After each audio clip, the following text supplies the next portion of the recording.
Okay, here we are, second part of this lecture on public opinion. Um, so we had last talked about problems associated with public opinion stability. That was the last slide that we had covered. So now we want to go to the next slide. This slide right here, 15.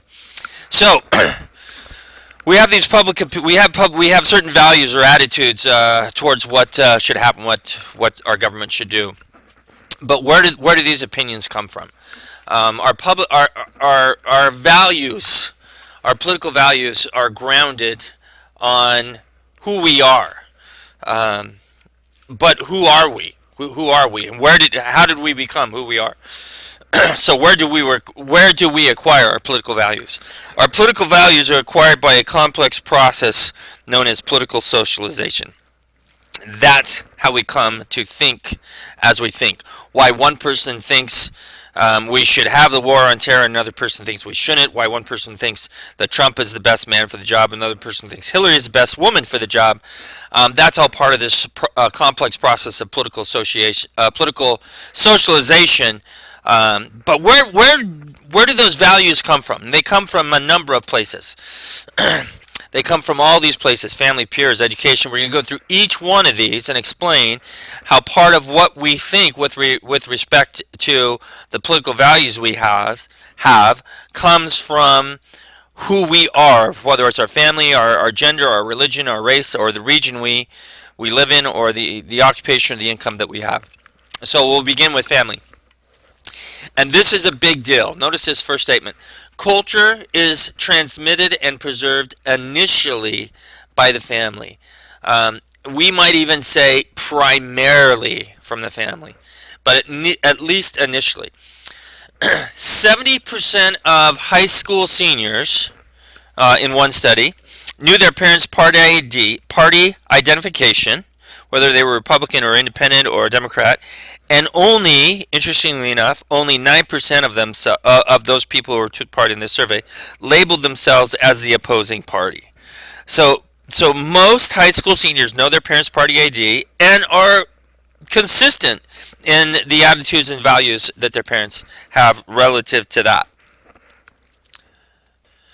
Um, Another study found that 60% of adults, now they've left home, they still agree with their parents' party ID. And also very interesting, those who no longer hold or share their parents' party identification label themselves as independent, predominantly label themselves as independent, not they don't jump ship and go to the opposing party. For instance, they're Republicans, their parents are Republicans, they don't jump ship and become Democrats, rather they jump ship and cut the ideological difference in half and become independents.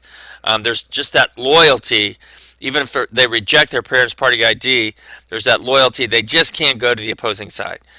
Most of them, at any rate. So this idea of your family having such a large impact on who you are politically just cannot be overstated. For instance, when you were growing up, your parents probably had discussions around the dinner table. Or maybe they didn't, and maybe that's affected who you are politically. Maybe this idea of a family discussion around the dinner table is of a bygone era.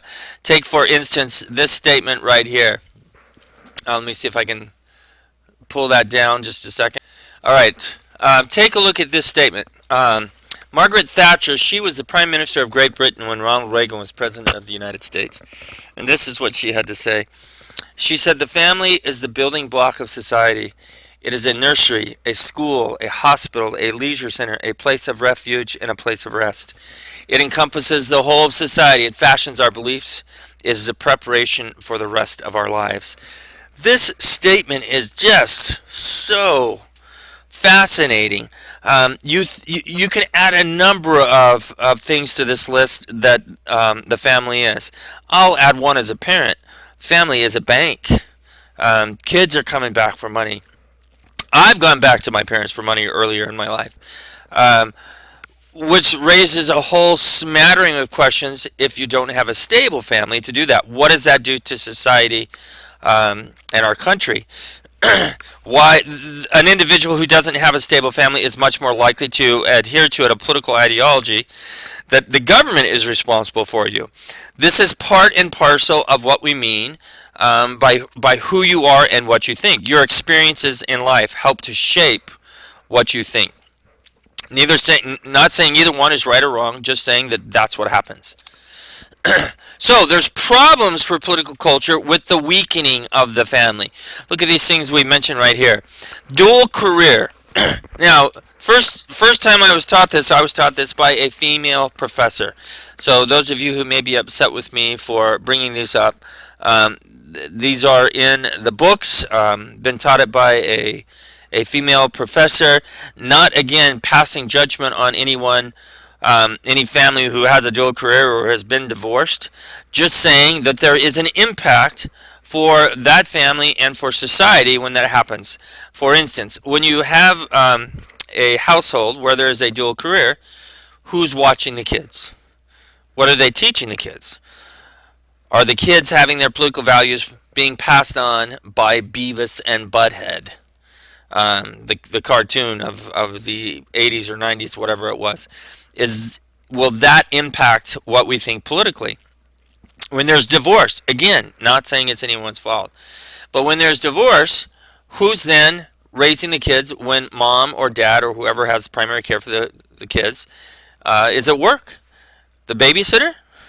And the babysitter brings her boyfriend over, and who knows what they're doing. And yes, I know of a situation like this. What values is it teaching the kids? And so when you have this weakening of the family, because of whatever issues, we could bring up a number of issues. For instance, poor paying jobs where both parents have to be out for a couple jobs. It's the same kind of issue. So this weakening or this absence of the parents, it broadens just what a family is. And that opens the doors to other influences. And where are those influences? What are they teaching, as we've suggested already? Which opens the door to the second thing we talked about, which is peers. There seems to be a generational component with peers in political beliefs. Peers influence what we think politically. Individuals who grew up in the 60s, depending on where they lived, had certain political beliefs. What we see growing up today in cities versus suburbs versus rural, there is a generational component of what's going on here. So peers open up what people think. When you were growing up, you probably heard your parents say, "I don't want you hanging out with that kid. They're a bad influence." Or maybe unbeknownst to you, you had parents say about you that you were the bad influence. And so parents intuitively understand this. I think kids intuitively understand this, particularly when they go hang out with a kid they know that they shouldn't, because it's changing their values and their beliefs. So if your peers have different beliefs than what your parents do, of course there's going to be some tension in the family. Education tends to have a liberalizing impact on our political beliefs and on our ideology. School tends to liberalize. It just does. Right or wrong, that's what's happened. Colleges are more liberal than high school. When you think back when you were in high school, there were certainly liberal teachers, but there were also some conservative teachers. When you get to college, there just tends to be a lot more liberal teachers. The most prestigious universities are the most liberal of all. So if here at Citrus College, you're going to have some conservative professors, as you know. But if you were to go to Yale or Harvard, one of these Ivy League schools, they're almost all going to be liberal, and not just liberal, super liberal. So when you come out of those schools, you've been taught by these well-informed individuals that have gone through rigorous educational programs themselves. You're going to respect them, and people just tend to buy what they say.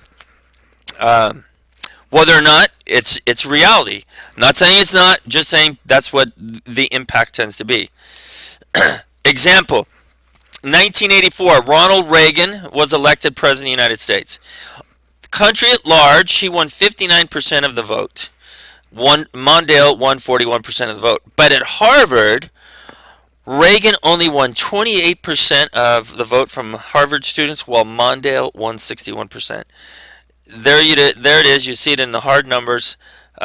Education just tends to have that liberalizing effect. You can see there at Harvard, not everybody voted for Reagan. So just because you go to one of these prestigious schools doesn't mean you're going to be coming out a liberal. But certainly, many people have their political ideology and their political beliefs skewed one way or another because of the education that they get. So why should schooling have a liberalizing impact? It goes back to this idea of where is the information we get from? Look at that first arrow there. Information is produced predominantly by a liberal elite. You don't see too many political science books here at Citrus College that are written by Citrus College professors. Because why would somebody buy one when there's a more prestigious university professor who's published one? So they wouldn't buy one from Harvard. And who are these individuals who are at these more prestigious universities? They tend to be the liberal elite.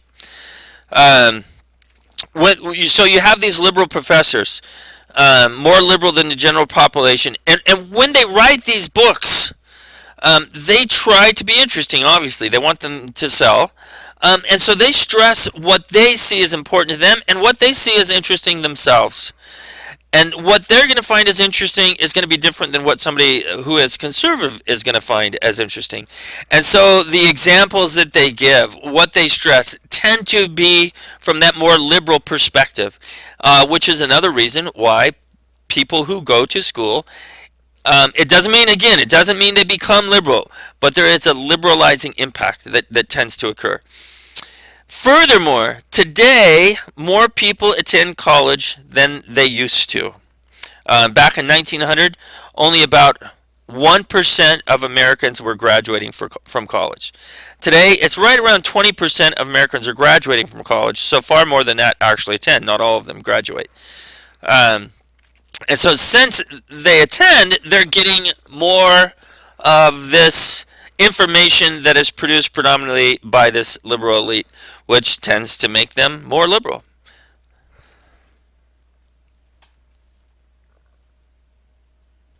All right, that is it for this segment, and we'll pick up with religion on the next one.